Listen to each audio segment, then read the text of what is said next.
Hey! Welcome to the very first episode of Shipbox Love Stories. Shitbox. Do you care to elaborate as to what a shitbox is? I would love to elaborate on what a shitbox is. So a shitbox is a car that may not necessarily look the prettiest, but damn it, it'll get you where you need to be. Reliable.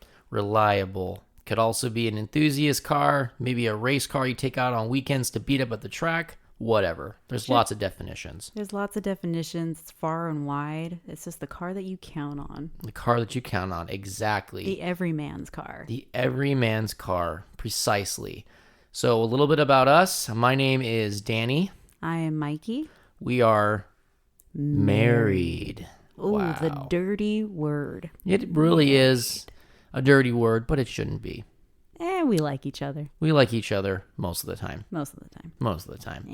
Yeah, we've been married for now just turned 8 years, and we love cars. We've always loved cars since we were kids.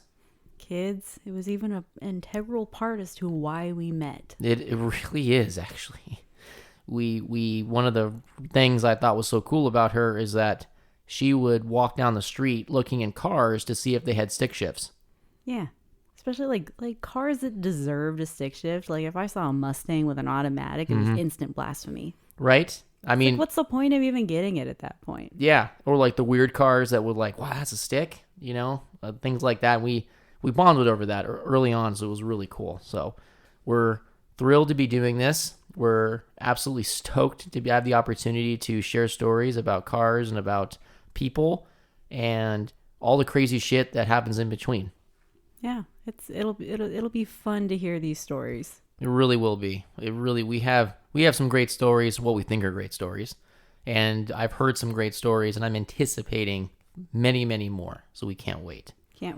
Awesome. So, do you want to lead us off here with a true shitbox? Because if anybody's got a story about a shitbox, it's going to be you. Oh, I got plenty of shitbox stories. I seek these things out. Like, the shittier the better. Oh, absolutely. Yeah. I would love to. I have what I think actually is the biggest shitbox maybe that we'll see in this entire program. Literally a gigantic shitbox. We're talking 26 feet long, 7,000 pounds, V8 power. Any guesses as to what that might be? It's big. It's big. It's a whale. Nasty. It's a whale of a tail. Yeah, so this story is about a very special vehicle from a very special time in my life. Well, I was 17 years old. I had just gotten my license, and damn it, man, my parents, they had this pretty amazing vehicle that was there to shuttle around our gigantic Catholic family. Lots of people. I think it still only carried like a third of your family? Yeah. Can you believe that shit? A third, and it was a monster.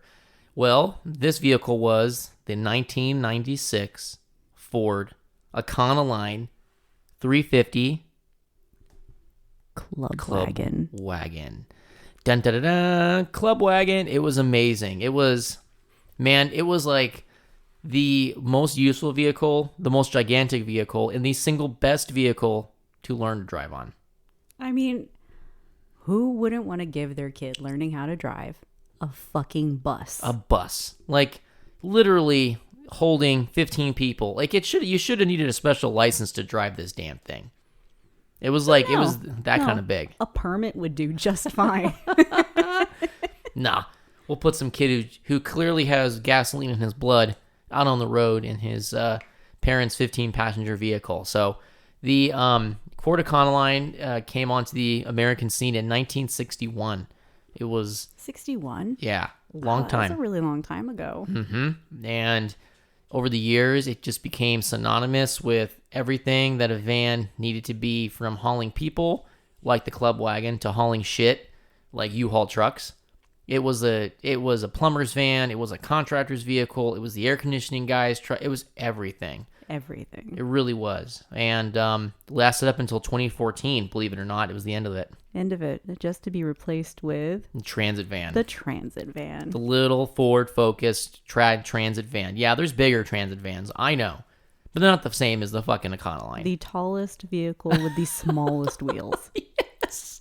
Small, just little little wheels on it. I don't plastic know cup how caps. it doesn't tip over every time it makes a turn. It's a miracle of engineering, apparently, or just sheer will of man for not tipping the fuck over every time it's driven far too aggressively, I'd say. And why? Why? I mean, is it just because there's just no other fun to just suck out of that car other than to just floor it? Constantly. Like, you hear See those if you things. can make it tip over. Just can you prove them wrong? Can you tip it over? Can you get it done? Like, can you get it done? And yeah, so the Ford Econoline was replaced by the Transit van, but in the bright, bold year of around 1998 or so, well, a 1996 Ford Club Wagon was sitting in my driveway, and I had my license. Just begging to be abused. Oh, God. It needed it. It needed it. That particular one had a 4-speed automatic, real high-tech, heavy-duty shit. Had the Windsor V8, 351, pushing out about 210 ponies and a little over 300 pound-feet of torque. I mean, it makes up for it in torque, I guess. Yeah, right? Yeah. It was not fast by any means, but it felt fast because it was loud. How tall were these gears? You had four. You had four Jesus. gears. How tall are we talking? Major. I think first gear, which the thing labored through because it was just wanted to explode. About 45, maybe. God. Yeah. Yeah, and like it's like top end of its second gear, maybe 78, 75. Jeez. Yeah. Pretty tall. So really tall gears, really big brakes, like half a mile off the ground. Driving this thing was just an experience. But it gave a great number of stories, and me as a young man who just learned how to drive and clearly had no fear, no regard for safety.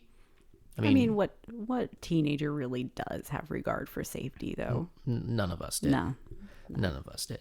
Every young man who did stupid shit knows we were fucking invincible. Like, You thought you were invincible. we were. Like,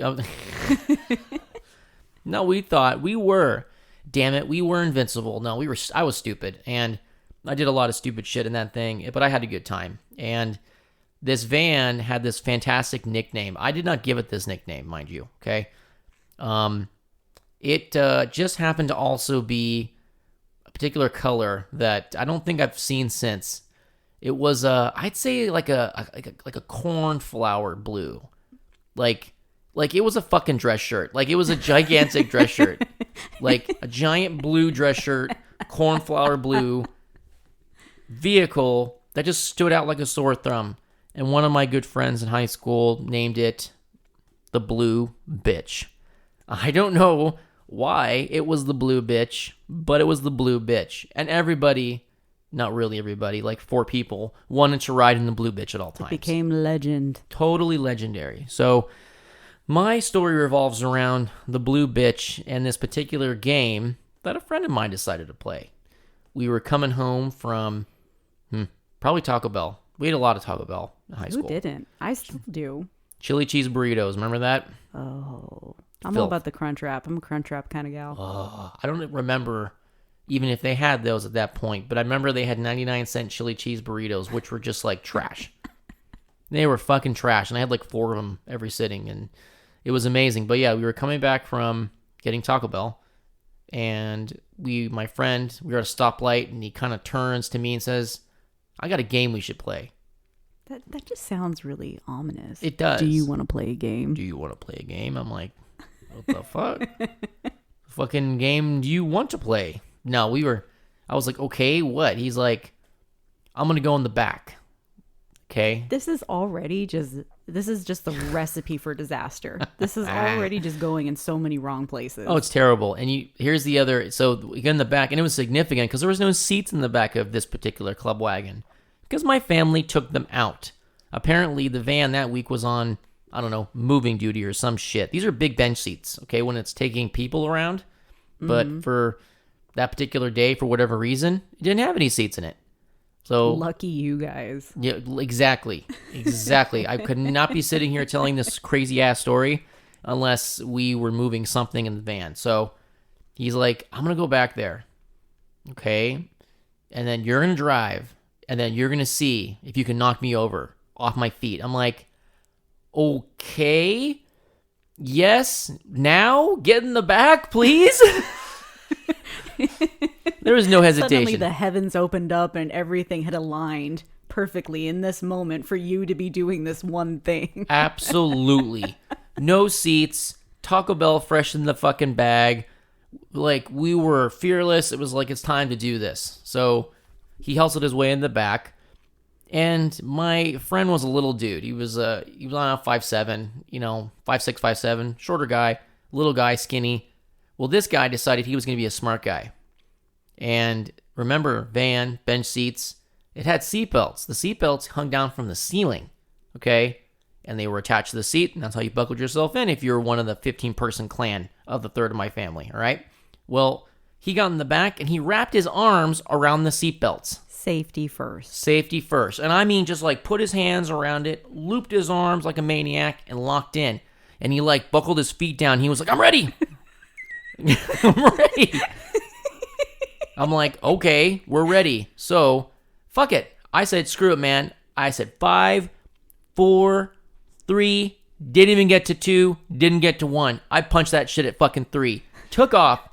He was not expecting that at all. Dude, he went backwards towards the back with the forces of gravity, but the seatbelt somehow held him from falling on his I'm ass. sure they probably locked up at that point. I think they did because he pulled on him really hard, and he was there, and he's strung up by his arms, and he's the van. I'm like, fuck this guy, I'm gonna get him. So I pulled off onto a side street where there was nobody around. Again, safety first. Always got to make sure people are out of the line of fire of the blue bitch, Of the 26-foot long. the fucking 26-foot long dress shirt. Yeah. So. So we get we got on the side street, go to about 40 miles an hour, flick the steering wheel left. He goes the opposite way. Again, gravity.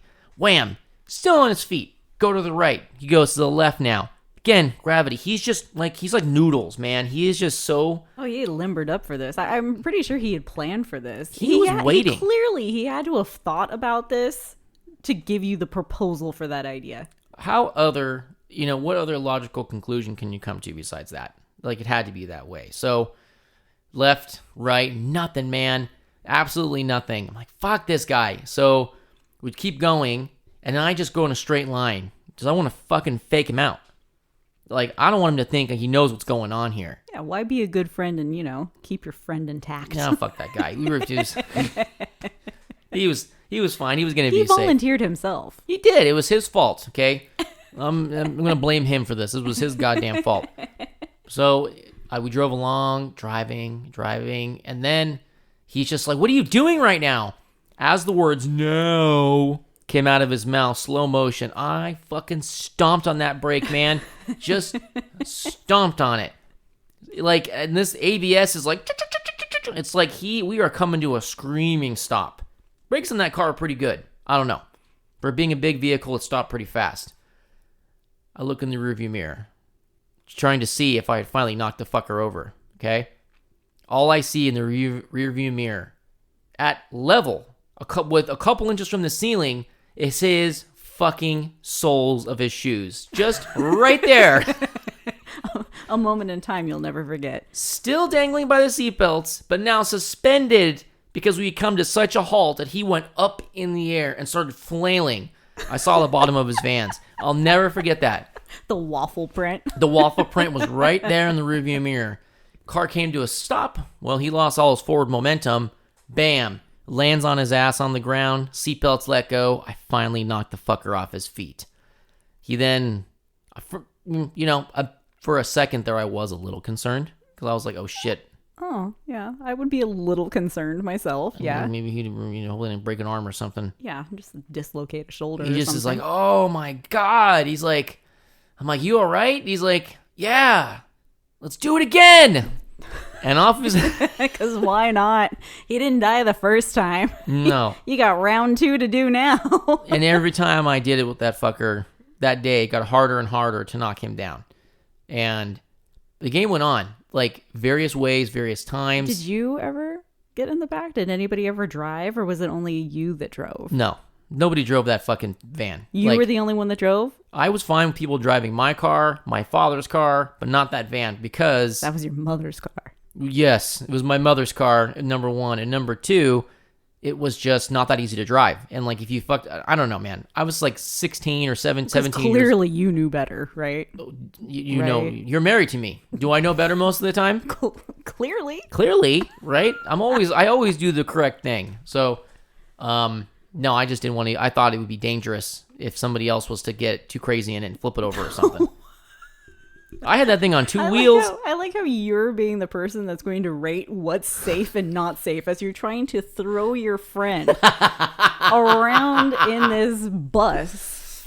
I mean, I'm not going to deny it. It was dumb, but it was probably just the fear of my mother that really kept me from somebody else messing with that thing. But yeah, no, I never was in the back of it. It was a game that went on. You never had the joy of being tossed around. I wanted to too. I wanted to. I wanted to do the seatbelt thing. I really did. And another variation of this, we were moving one time, and we had some. God, what was it? It was like a dinette, maybe, and some chairs in the back of that. Mm-hmm. And that was the only things in the back. So same buddy looks down at the dinette and chairs, and he's like, "Think the game will work with the chairs?" I'm like, "What are you talking about, dude?" Like, he's like, "I'm gonna sit on the chair, but the rule is I can only use my arms to hold myself up." Oh my gosh, it never ends. So yeah, that time got a little hairy. Same thing, man. It was pretty wide, so the chair wasn't really going anywhere. He was backwards. He like leaned forwards. He kept it level. I made one right turn though, and this had a sliding door on the passenger side. He fucking turned right, and like that chair finally, like it was not balancing. Over. Plowed into the door, just boom. And then the chair broke. He did not break. That's a very good piece of information. Chair broke, but he did not. He did not break. Somehow he did not break, but the chair was like, I think we dented it. I don't know. My family never noticed, but yeah, good times in that van. We had a lot of good times in it. It was the blue bitch will come up here and there. It was a fantastic vehicle to drive, to just grow up and drive. I mean, it was amazing. How long did you guys keep that van? Oh man, for at least maybe 12, 13 years. 12, really? Yeah. How many miles were on it when you guys let it go? Like 240. 240. Yeah. Wow. They bought it with like 60 on it, I think, and they put a lot of miles on it. Yeah, everybody used it to move. It went to Northern California multiple times. It went to Tahoe. It went to Big Bear. It was everywhere. Your parents still have another version of it, don't they? Yeah. Mm-hmm. They upgraded it in 2011 to another Econoline that was substantially worse than that thing. It just didn't have any charisma. Like they had I don't know how you can ruin the Econoline series, but Ford did, and their 2011 was nowhere near as good as that 96. And then your sister still has one. She does. She still has a 12 passenger that you actually took up for your bachelor party up in Big Bear. Yes. We went up to the mountains for my bachelor party, and we had cases and cases of beer and a bunch of people, and my sister wasn't using the van, so she drove. You have many memories in an Econoline. Yeah. I imagine that one day you'll probably have one again. For sure. And I want it to be cornflower, sunflower, dress shirt blue. Dress shirt blue. And I just want to fix it up. Put a paisley print on it as well. Oh my God. Just go for broke. Just dive all in with the whole dress shirt theme. like a James May shirt as a vehicle. James May as a vehicle. It's slow. It'll get you there. It's useful, utilitarian. Useful. It's blue. It's blue like a dress shirt. It's like it looks like it belongs, and he probably would love it. It was just honest. It was an honest car. It was based on a truck. It was loud. It was noisy. It was gas guzzling. It was a horrid on gas. Jesus H. It was like maybe 10, 11 miles per gallon. If you're maybe on the highway, maybe 13. Ooh, hey. Mm-hmm. Well, gas was cheaper back then, so 39 gallon or 35 gallon tank. Wow. Yeah. 35 gallons. 35 gallons. That shit was crazy expensive to fill up.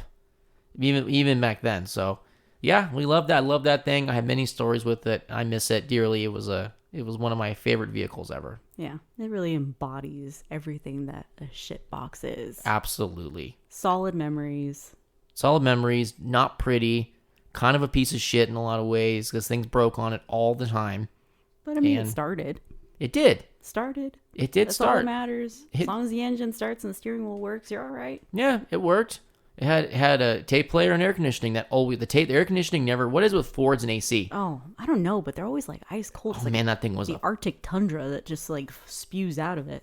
It had it was really cold on the inside. It was a wonder. It was a heartwarming shit box. Yeah, like they all are. I loved it. So I would love to hear one of your stories about one of your family's many shit boxes. Oh, we got a lot of them. You do. We drive our cars into the ground. Fuck yeah, man. You've got what would you say what kind of brand of Toyota? Like, are you a Toyota? You're a Toyota family, I'd say, right? Yeah. I know some people have other Everybody in ones my now, family but- has had multiple Toyotas. Yeah. Yeah, we've had family members work for Toyota. Mm-hmm. Yeah. You've had, and there's Toyota- several shitbox Toyotas. over Toyota the through years. and through.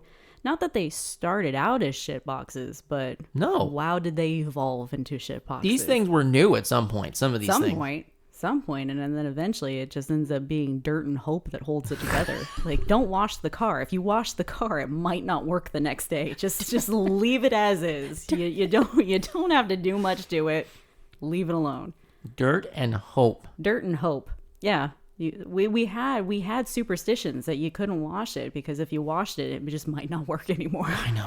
Yeah. The dirt is the only thing holding it together. That 100% is the operating principle behind your mother's cars. I guarantee that. Those things were just... And they were always red Toyotas. Yeah, well, you got it.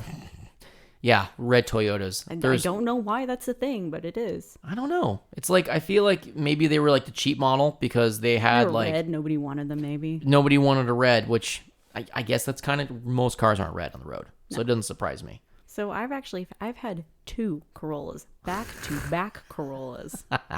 Yes. I love Corollas. I mean, she was my old reliable, loved her to death. In fact, she was a surprise. I didn't even know I was getting my first car when I did. My uncle surprised me. I thought that he had rolled up in a new car for himself and ended up being a car for me. And from that day on, my 95 Pebble Beige Metallic Corolla LE with a CD player and automatic windows. I was living the life of luxury. Dude, well, what edition did you have? The spoiler. The spoiler. Because let's make a Corolla sporty. Fuck. Can't handle for shit. It had a whopping 105 horsepower. Right? Yeah, 105 horsepower. So let's put that spoiler on there to keep it stuck to the ground, right? It was the 90s. Things were done differently back then. Yeah, you stuck a spoiler on anything. Fuck yeah, dude. And I grew up in the Inland Empire, and anybody who grows up in the Inland Empire in Southern California knows that a spoiler was life. Like, yeah, it was you the needed import a spoiler. place. Yeah. You had to. You weren't anybody unless you had a spoiler on your car. That's right. Like import, like street cars. I don't, I get it. It's a Corolla, but still, seriously, it's a little bit of personalization. Yeah. It's pure shitbox. It had that. Are you ready for the monstrous size of this engine? No, Are you? Yeah. I'm not actually. Yeah. 1.8 liter. Holy fucking shit! 1.8 liter. I mean, it's a monster. It's a monster of pure fuel injected now magic. Here's the fun part. My transmission also had 4 gears, the same as the blue bitch. Tell me how that makes sense. It just shows that the Corolla four was a lucky number, I guess, right? right. Let's hear the blistering performance numbers for this 4-speed combo with 105 horsepower. 105 horsepower, 117 pound-feet of torque, 0 to 60. Hold on to your socks here. Now, holding. This much power never should have been given to a teenager. Never. 10.5 seconds. Oh, 10.5 seconds. my God, that is glacial. Yeah. But you know what? In practice, that doesn't really feel that bad. I mean, you got used to driving it. You got used to getting up to freeway speeds. Right. There was ways that you could maneuver this car around. Right. But, she did get 28 miles per gallon in the city. Jesus. 34 on the highway. I mean, See, that shit's great. Like, cars now try to achieve that. yeah. And it's hard for them to achieve. And this was in the This 90s. was in the 90s. I mean, granted, you only had 4 years, but it got It's the job pebble done. beige metallic It's pebble magic. yeah, exactly. Exactly. So That's all you ever needed. It's a perfect car. And it's perfect shit box. it really was. I loved that car. She was my baby. She was my pride, my joy, my first love. That's what it was. And in case anybody doesn't know, which I'm sure, I mean, who doesn't know about a Toyota Corolla at this point? But for anybody that's not familiar, the Corolla was actually introduced into the United States in 1968. 68. Yeah. and So it at the was- peak of the muscle car era is when they decided to bring the Corolla in. I mean, they had that whole gas crisis thing. So, okay. Makes sense. Makes sense. It ended up becoming the world's best-selling passenger car. Holy shit. Over 30 million sold. 30? 140 countries. That blows my mind. That Right? 140 countries is that's I'm not a geography major here. I don't know how many countries there are in the world, but I would fair to say that 140 of them is a big chunk. That's a lot. Yeah. So 30 million best-selling passenger car. And then you happen to and I happened to have two, and my mom had one too. There was a 93, a 95, and a 2000 Corolla. In a matter of 5 years, we had all of those cars. I think that's fantastic. It's just like, and knowing her family does not surprise me in the least. Hey, you know what? If it works, you just stick with the same That's thing. exactly You right. don't change the course. No, you don't change the formula. And given her uncle John, or UJ, The man's so cool. He just needs initials. yeah, dude, he signs his, like, J. for Christmas. What does he sign his cards as? Love J. J. Sometimes he doesn't even bother with the U for uncle. He just J. Just J. Just J. J. But this man, like, he loves he's an engineer. He loves a well-engineered car. And I will say that Toyotas, especially of that era, despite being slow or boring, were insanely well-engineered. Yeah. Like, for what they were quite miraculously put together, I think. Yeah, I agree. Yeah. And there's a good reason that all that engineering prowess definitely plays into your story and why it's so amazing. My story. So, as I mentioned before, you grow up in the Inland Empire. Mm-hmm. Not a lot to do in the Inland Empire. It's A little boring. I mean, it's a little boring. You kind of have to find your own ways to entertain yourself, and I definitely did. Suburbia. Yeah. Yeah. Yeah, what are you going to do? Go to the movies? Yeah. It's like, It's suburbia. It's like everybody My thinks idea SoCal's. of fun was far more entertaining. Yeah, exactly. So, here I have my pebble beige metallic beast. Mm-hmm. I have my first boyfriend with me at the time. Key element of this. Key element, and his best friend, who always was around. Like, if there was one, there was the other. He was very much so the tag along, Yeah. but you kind of just like, okay, fine. The third wheel friend. This is the group. It was this a is thing. how it is. Fine, whatever. So roaming around the streets of Riverside. The mean streets of Riverside. streets of In Riverside. pebble beige metallic Corolla goodness. Yeah, I thought I was a badass. Especially You were. Hey, I had a spoiler. You're a fucking spoiler. I had a Exactly. spoiler. I was a badass. So this episode seems to revolve around Taco Bell. Mm-hmm. Oh my God. That's yeah. Yeah, it does. So we had decided. Yeah, we like Taco Bell. The friend, the tag along. We'll just call him tag along. Tag along decided that he wanted to go inside the trunk of the car to scare people. Now, me, being all of 19, thought that was a genius idea, because why not? Clearly. There's nothing else better to do. Let's go scare the shit out of people. Fucking clearly. We find a parking lot, good dark parking lot where nobody is. Mm-hmm. We drive there, park. He gets into the trunk. We show, like, he has got the little safety latch and everything. He's good to Again, go. safety first. We Safety first. just want to state on this show, we are always safety conscious. And don't do any of these things. Don't do any of these No, things. probably not a good idea. Don't lock people in trunks of cars or do crazy probably shit. not a good idea. So we had devised a system here. If we tapped on the brakes twice, pap pap. Time to jump out of the trunk. Sometimes it was a specific song that we would play. But personally, my favorite was always the tap, tap, jump out of the trunk. Right. It got to a point where we just like fucking with them. It's just like, is it time, guys? Tap, tap. All right. No. Sorry. Get back in the sorry. fucking car. No, get back inside. So we drive. Tap, tap. We drive to the Taco Bell on University in Riverside. Mm-hmm. Everybody knows of this Taco Bell. Paint the picture for the Taco Bell on University in Riverside. It's University. The picture paints itself. Yeah. Well, if you grew up around there, you know exactly what I'm speaking of. Yeah. It's an interesting part of town. So we go through the drive-thru. We order our food. We pay. She gives us the food. We start to drive off very slowly, and now the woman that's working at Taco Bell is starting to. You're probably acting weird too. You're probably just laughing because I'm ready for this, and she's already starting to feel that something's a little wrong. Mm-hmm. We tap. Tap tap happens. He jumps out of the car. Now, he never said what he was going to say when he got out of the car. He just decided he was going to surprise us along with it. Mm-hmm. Jumps out of the car and starts screaming, "Help me! Help me!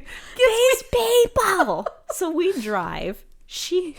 We drive off, but we notice when looking in the mirror that she had, I guess she was preparing the next bag of food, had a handful of hot sauce. And that's her defense. Chucks it at his face. Slams the window. She starts screaming, and this kid, tag along, just starts booking it down University. Just running as fast as those little legs can carry you. And now, to paint an even better picture, not the tallest guy in the world, a little stocky, and he loved wearing, like, the sandals with a bunch of straps on them. Oh, dude. Mandals. 90s, yeah. Like they were early, yeah. early 2000s. That's what They were very wore. popular. Very, very popular. Mm-hmm. Now he's running at full speed in mandals. Well, he needed mandals. He needed to strap on because he had to run. We had already parked off in the designated location Because you planned it. Because it was planned. Of course, it's planned. If you're going to do something like this, you have to execute it right. Mm-hmm. Now we're all fresh off of adrenaline and all look at each other and say, "Where to next?" Where we go now? Del Taco. Del Taco. Let's just hit up all the taco joints. Let's just do it. Let's just do it. Because Del Taco's got better iced tea. Yeah. Oh, that makes a lot more sense. Now you understand everything. This woman right here will go far and wide for iced tea. And she used to love Del Taco. Yeah, not well, anymore. now they changed it, and it's not fresh brewed anymore, so I Well, don't they like got it cheap. anymore. But Back in the day. back in the day, It was the pinnacle of fast food iced tea. it was the best kind, and you could get the macho, which was this giant trough of iced tea for like Macho. 99 cents or something like that. And I was a broke kid going through college. It's like 99 that's cent. it, That's 99-cent iced teas all day long. Last year all day. It's huge. So we did it again. Mm-hmm. Very similar result. No hot sauce thrown this time, but again screaming, "Help me, help me." This time we didn't plan the location, the drop-off location, with the pickup location very well. We didn't plan that very well. We just let him run around for a bit, and we parked off on the side. We didn't tell him where we were going to be this time. Well, he's the tag-along. He didn't deserve to know. I mean, he wanted to do it, so now it's my turn to have fun with him. Clearly. He was having his fun getting to see the reactions and jumping out of the trunk. Clearly. That was my fun, was letting him run around looking for my car.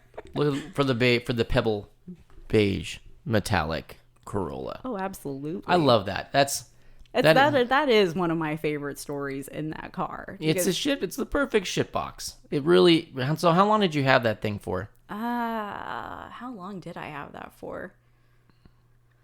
I had it for three or 4 years, somewhere in there. I remember you said you got into an accident, like yeah, in the rain or something, minor accident, but it was a minor accident. But they totaled it out. Yeah, it ended up being totaled out because of it. And UJ still has that emblem. Oh, Like, yes. He took it off of the car before they towed it away. He's just the kind of guy he got his niece, who he loves, got into an accident. The car kept her safe. She walked away. She had no bumps, bruises, nothing. And it was a token of safety. It was like that car kept her safe. So, and what does he do? What did he do after that thing was totaled? Promptly got me another Corolla. He tells this story to me many times about the search of this goddamn thing because this is an engineer. He does not settle for crap. No, both of my cars look like they had just rolled off the lot when I received them. Yeah, even though that they were much older than what they were. They were. I mean, I knew the Corolla. The 2000, the second one. By the time we met in 2009, she still had the Corolla. Yeah, it had been around for a while. But it was, he drove all over. Like he says he went everywhere. Cause Craigslist. All right.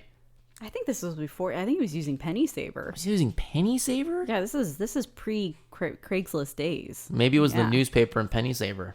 I'll have to ask him I think you're right though, because he told me he had looked for like weeks and he couldn't find anything. Every time he went to go see a car, it had he'd get there and it was a total piece of shit.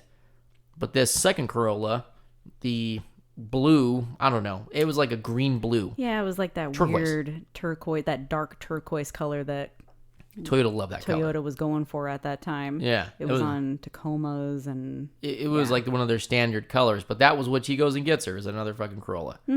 It's like he just... It was a clear thing, buy another Corolla. This one was not quite as nice as your first one, though. No, the 95 was so much better. It was way more reliable. Like, I never went through door handles on the 95 same way I went through door handles on the 2000. The door handles. Jesus. How many times did just we replace it? Because when I met you, it had been broken for quite some time. And then we replaced it. I think we replaced it 3 times. Yeah. Because I'm a clod. I'm a big dude, and I'm clumsy as shit, and I'm a clod. And these door handles are so fucking small. Like, Toyota over-engineers so many elements, but they could not figure out how to engineer a door handle that's entire mechanism depended on like an eighth of a square inch of plastic. Like, it's not even an exaggeration. Not even a little bit. It's tiny little plastic clip. That controls the whole thing together. That you use every fucking day, multiple times a day, and that's the failure point. Eventually, I just gave up on it, and I would just grab there was like this little metal piece that you could just grab on the inside, and it would just pop it open. Yeah, or you roll the window down. What really sucked is when the window broke. When the window stopped rolling down and the door handle was broken, trying to go through a drive-through was rather comical because you'd have to pull a little forward, so they would be like, "Why is she just leaving?" Like, no. I need room to open my door. Because not only does the window not work, the door handle doesn't work either. I need space. These people in drive-thrus have probably seen a lot of shit.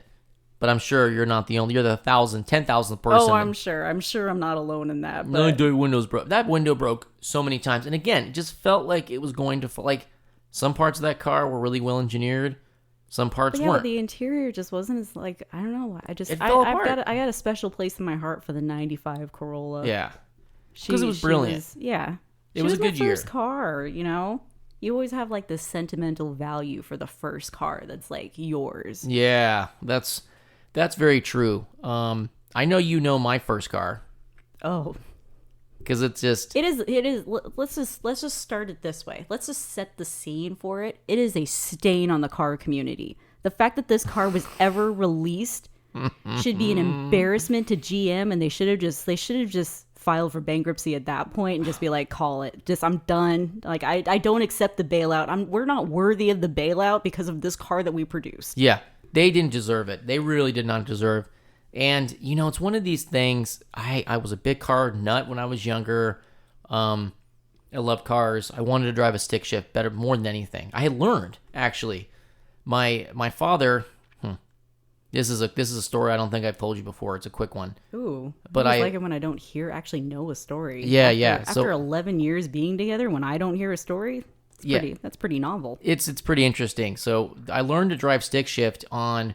My father was a terrible driver, like legendarily terrible driver, was in at least 2 accidents a year. Well, he had gotten into an accident and they ran out of rental cars. Like they ran out at the shop he was getting his car fixed at. So his like loaner car was a Tacoma, a stick shift Tacoma. Oh, really? Yes. And he came home with this thing, and I looked outside, and I was like, well, that thing's kind of cool. It was like a 2000. It was like that year. Oh, okay. The rounded The rounded fenders. front. Mhm. Yeah. Yeah. Like, it had a rounded front on it. It was a double cab, and it was low. So I could tell when it came up, it was a 4-cylinder, 2-wheel drive. And I went out, and I was like, he was like, why do you like this car so much? Like, I don't understand. This thing's a piece of crap. It's a stick shift. I'm like, I want to learn to drive. Dare call a Tacoma a piece of crap. Right? He's like, you don't know shit.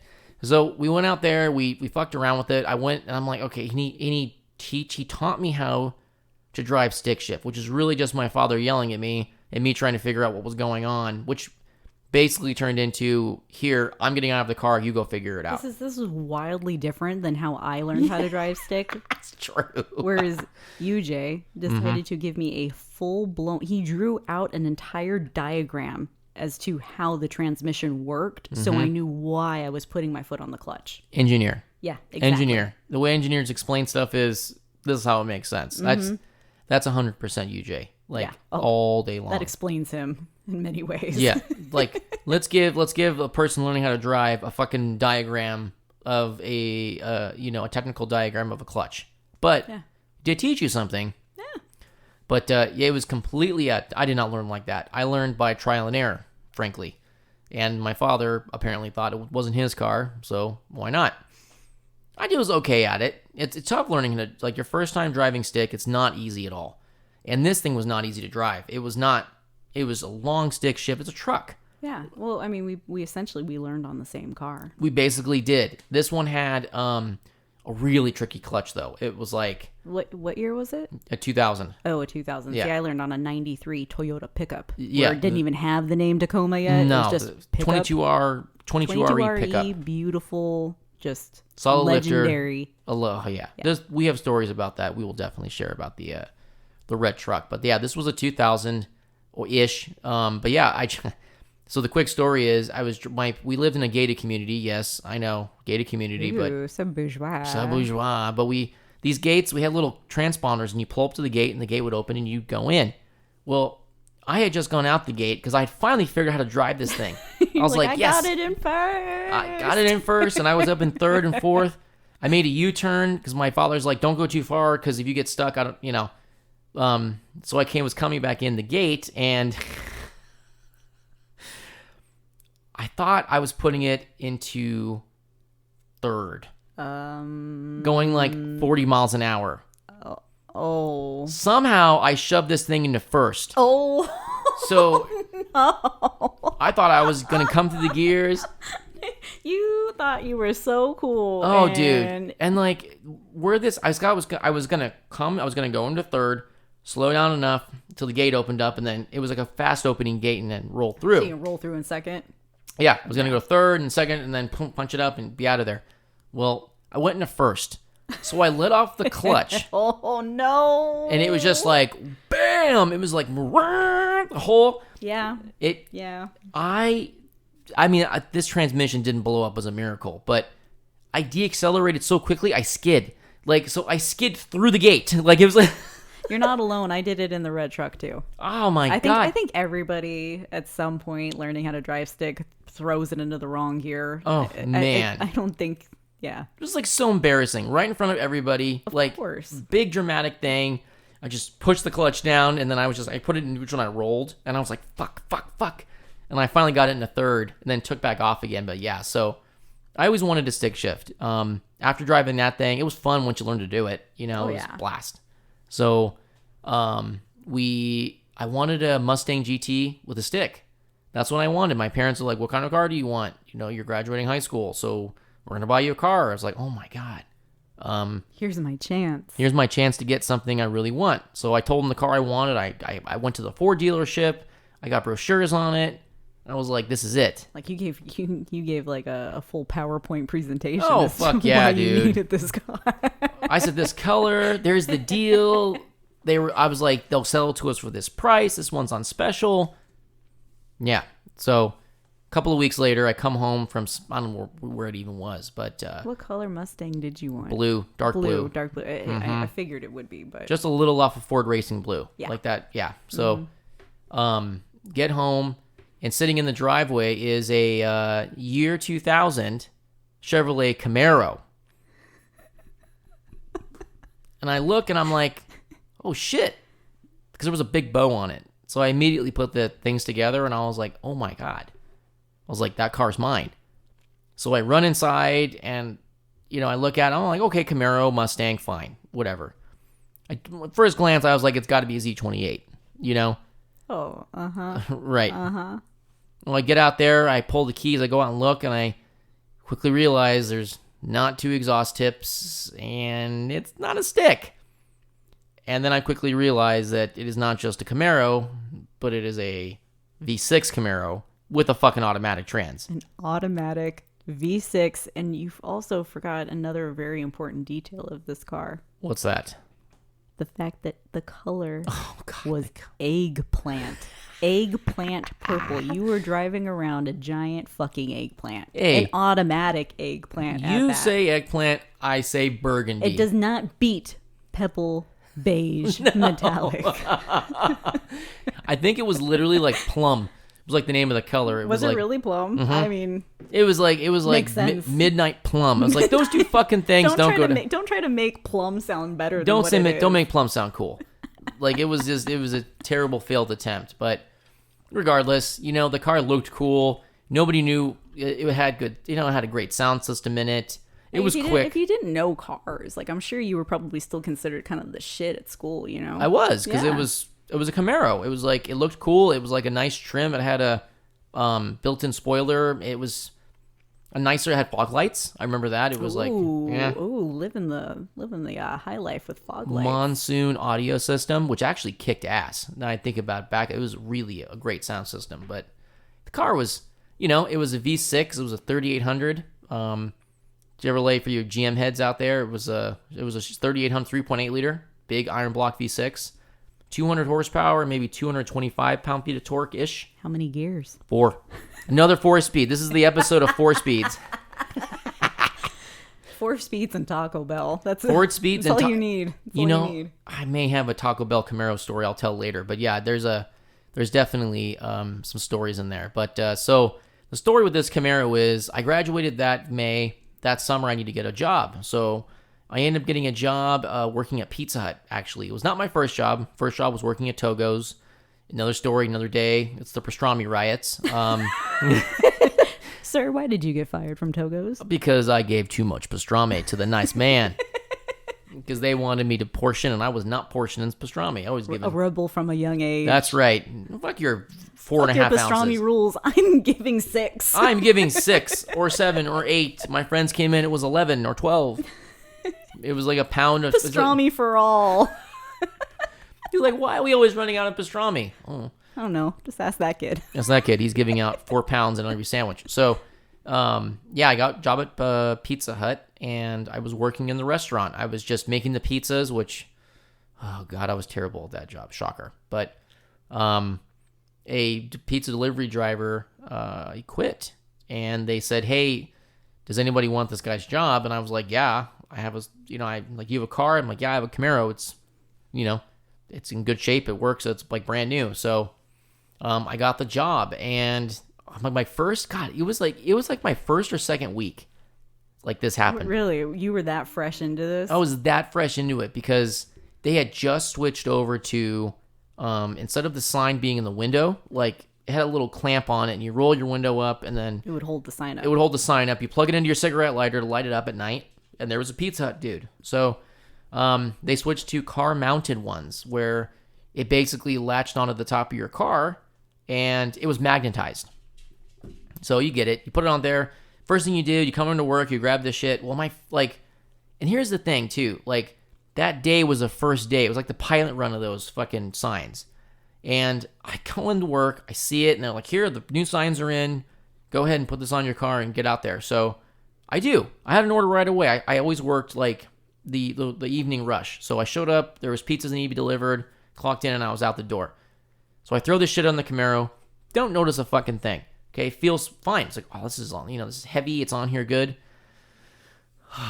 Well, part of my route that day was driving down a main street that had a really high speed limit of like 60 miles an hour. It was something like that. So there I am in the Camaro. cruising down the street at 60, listening to music, windows down. Like, what the fuck, dude? It was just, it was a silly job. I had pizza. I was running out there, and all of a sudden, I hear bum, ba-da-dum, ba-da-dum, ba-da-dum, and I was like, what the fuck is that noise? I look in the rearview mirror, and I watch the Pizza Hut fucking sign rolling down off the hatchback. Because guess what? The Camaro had a fiberglass top, not metal. So at 60 miles an hour or 65 miles an hour, off with the fucking sign. And I'm just like, what the fucking shit? So I hit the brakes. The sign falls in the street. The cord almost killed me on the way out the window. Because if I didn't have my window down, like, I think the sign would have dangled. But I did have my window down. So luckily the sign was released from my car. And I look, and I go to slam on the brakes, and I'm like, oh my God. I'm like, okay, I got to get this fucking sign. But then there was cars coming. Because it was like 4:30 or 5 o'clock. Oh, you got rush hour traffic. It was now. busy. Yeah. So I'm like, oh shit. So I punch it. I'm like, I'll go to the next intersection. I'll make a U-turn. I'll park in the, safety lane on the other side, because there was no place to park there.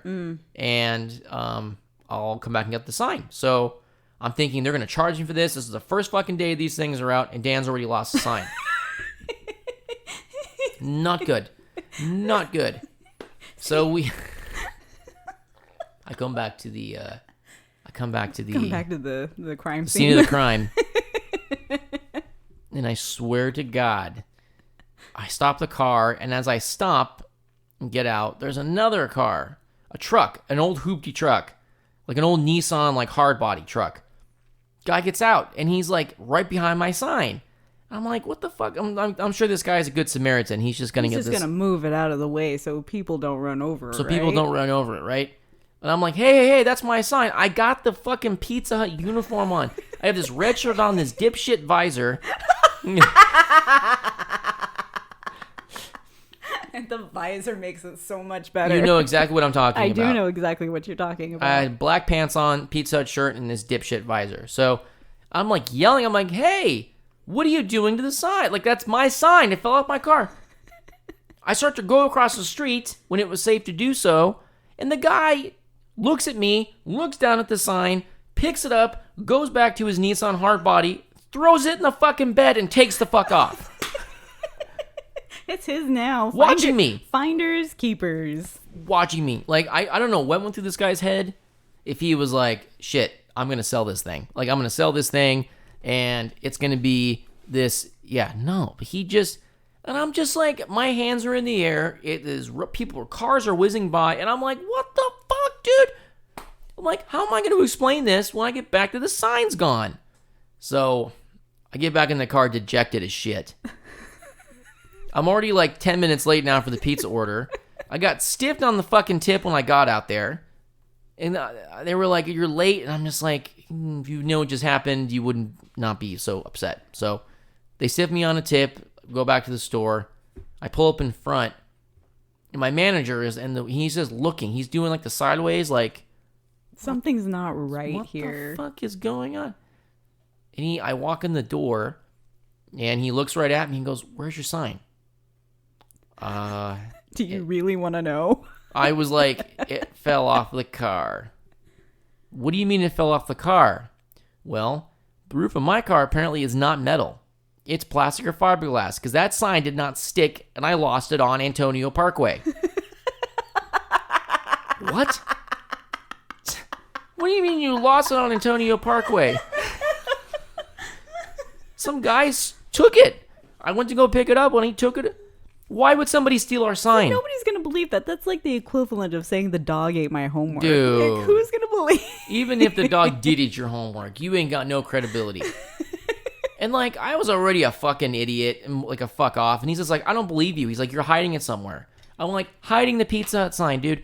Go in the car and look. Go. Be my guest. It's not here. So, yeah. And he was like, well, you're going to get charged for this. We're taking it out of your paycheck. I'm like, fine. Take it out of my paycheck. He's like, you just go home for the day. You're like, gladly. Gladly. Thank you. After the last what was that? What was the moment of chaos there? Was this like an hour of time? Oh, an hour of chaos. Yeah, because just pure chaos. Pure in chaos. An hour of time. Shit falling off, almost getting hit from behind, people swerving, guys stealing the sign, Dodging traffic. Dodging trying to get traffic. this damn sign. Like, what are you doing? And then being late for the pizza place, getting told off by the people for being late. It was not a good, hour of time. Going there, home so. was a gift. Oh, I was like, fine, I'll go home. He's like, just come back tomorrow. Because I was clearly upset. They did charge me for that fucking sign. They charged me like $100. $100? And how much were you making an hour? Like $8 an hour. Oh, okay, that was equal. Yeah, right? it was like a whole week worth of work was just out the window. So it was not. My parents were like, "You did what happened?" It was like, "You lost the sign." I'm like, "I know." Were they entertained by this story? My mother was not entertained. My father was rolling on the ground. He thought it was the funniest thing. Oh, that sounds about right. Yeah, he was just like, "You really did do this, didn't you? You like really did 100%. Yeah. Absolutely. So to me, it was again, shitbox 101. That thing, I had it for maybe a year in total. It was kind of a piece of crap in a lot of ways. Like the windshield cracked when I washed it one day. Washing it. Washing it. See, this is my whole theory. Dirt and hope. You don't wash it because if you wash it, something's gonna happen. Uh-huh. Well, it was just one of those things. So we just, it was a funny story for years. Like, and then was like the story. Like the next day at work, everybody was talking about the fucking Pizza Hut sign off the back of the Camaro. I was like, you guys are all a bunch of dicks. It's like, it's not funny. It was really, yes, it is. it's hilarious. It's flat out fucking hilarious. I loved it. I loved it so much. So. But yeah, that's the story of the Camaro, the Midnight Plum or Burgundy or Eggplant. The eggplant. Eggplant, yeah. But that was my first car. Not quite as cool as the Pebble Beige Metallic 95 Corolla. I don't know if it beats the Blue Whale, the Blue Bitch. The Blue Bitch, the fucking rolling dress shirt. Yeah. Blue. But yeah, it was first car stories are always some of the best. They're just like, it just makes the shit so much more fun. Snapshot of time when you're young and you just don't care about things the same way you do when you get older. No. What do they say? It's like, it's not like, but at the time it felt like the most important thing in the world. Biggest deal in the world. Like, I'm sure the tag along friend and like your boyfriend were everything to you. My friends were everything to me. And now I look back on it and I've got that memory of just the souls of my buddy's feet, dangling in the air. So funny, and then just like how do you forget? It's like it's burned in my memory, Yeah. I mean, how do you really forget a little kid jumping out of the trunk of a car? How do you forget the lady throwing hot sauce? That's my favorite part of the whole story. She says, "Oh fuck!" And like that's the last line of defense. Just throw the fucking hot sauce. You scared the shit. I bet you they called the cops, and I bet you the cops were like, "Oh fuck this!" Yeah. Like these same, it's like you were probably notorious, like around Riverside. They were probably like, those kids again? Yep, those kids again. Yeah, that's us. Yeah, that's us. Sometimes it was fun to go through intersections, like intersections where people are like ready to like cross. Tap, like, tap. No, you just like roll the window down, just scream, "My brakes! My brakes!" I'm telling you, you just come up with creative shit to do when you're bored. Obviously nobody was going to get hurt, but you would just see people just scatter. You're right. Like, oh my God, Pebble Beige Metallic Corolla rolling down the hill. Brakes don't work. Be terrified. Yeah. Well, Riverside will never be the same. No, because of your antics. That poor woman probably tells that story to her friends. I can guarantee it. Like this one time at work, this kid just pops out of the trunk. Yeah, pops out. It'd been better if you would have tied his hands up or something, let him run down the road like that. I think he did do that to himself. Did he really? One time. God, I want him. I wish I knew this kid. I mean, all voluntarily. Like, this was his idea. Mm-hmm. He took it, and we just let him run with it. I was just the pilot. Like, I love the fact tap. He tap out you go. Out you go. Out you go. Out you go, indeed. Exactly. That's what happens when you're a passenger in my car. Exactly. It's amazing. So that's it. That is the first episode of Shitbox Love Stories. Woohoo! Down in the books. How do you feel about that? I had a blast. How about you? That was a lot of fun. Like reliving those stories, going through those memories. It's amazing. I loved it. It was little details here and there. It was great. Memories Memories. from the corners of my mind. Oh my Lord, I cannot you gotta believe. slip Babs in when you can. Oh, always. Always. She's a legend for a reason. Amazing. So, if you love what you heard, please feel free to follow or subscribe depending on what platform you're listening to us on. And just want to throw it out there, like just a little nugget of advice. Just like nothing good is ever going to come after staying out after 2 a.m. in the Never. morning. It kind of goes through the same thing here. Road rage never leads to anything good, people. So let's be kind to one another. It's Always. trying times right now. We need to think about everybody, love each other, be nice, Mm-hmm. be respectful to everybody. Exactly. Show each other love. Be safe in everything you do. So that's it. So thank you guys for listening, and new episodes are going up every Friday. So make sure that you tune in, and we'll see you next week. Thank you so much. Thanks, guys. Hey. Hi. Still here? Why are you guys still here? The What? show's over. It's done. You don't have to listen anymore. You can go on to your next podcast. Yeah. Go on to the for it, next guys. one. We don't want you here. We'll see you next week. Yeah. Bye-bye. Bye.